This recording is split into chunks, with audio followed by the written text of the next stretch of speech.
The same rule applies as the radial arm saw. The wood must be firm up against the fence. No thumb over the line of cut. Clamp it into position with your fingers, or an actual clamp if need be. If you have rubbish behind there, you're not going to get a straight cut, even if it's only a little bit, or a square cut. If you have it out from the fence a little bit, it's going to grab and kick back and hurt your fingers. Next to the radial arm saw, we have the sliding compound saw, also known as a drop saw. Called a drop saw because the blade drops down into the wood. Sliding saw because it can slide out on that bar, drop into the wood, cut back. Compound saw because it can cut an angle, so you can cut a wide piece of timber at an angle. That's why it's called a sliding compound saw, more commonly known as a drop saw. This drop saw is pretty good quality, and down there somewhere is a lever where we can spin the blade back around to 0 degrees. You notice that lever engages into these marks on the table, which gives you a fairly precise increment. When I slide it to the next point, that's where it drops in place. That's 0. So that's 0 degrees there. Engine on. First of all, guard up, engine on, cut, lift up.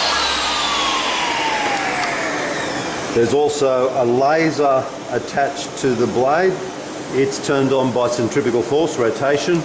You'll notice there's no laser line there at the moment. When I turn it on, the line turns up and it cuts exactly on the edge of the line.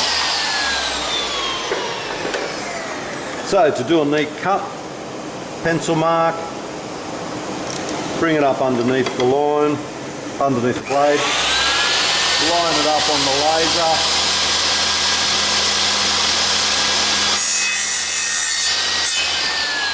and that's pretty darn good.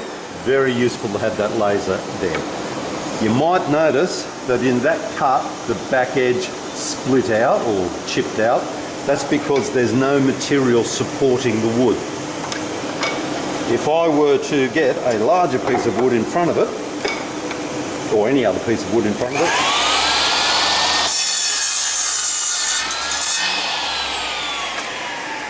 that stops most, if not all of the chipping. Tiny little chip there.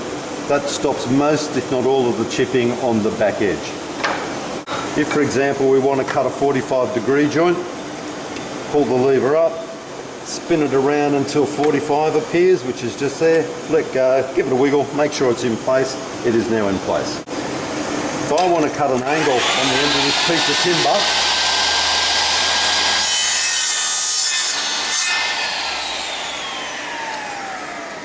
you notice that the back edge chips out. The way to prevent that from happening is put a sacrificial piece of timber behind it.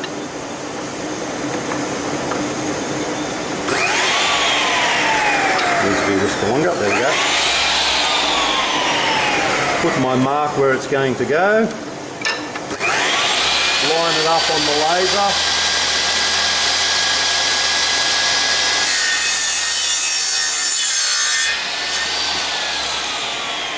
And that is probably, maybe I could have got another ½ millimetre off there, but that's so close that I think that I could hand finish that or just put it straight on the project, glue and clamp it into place.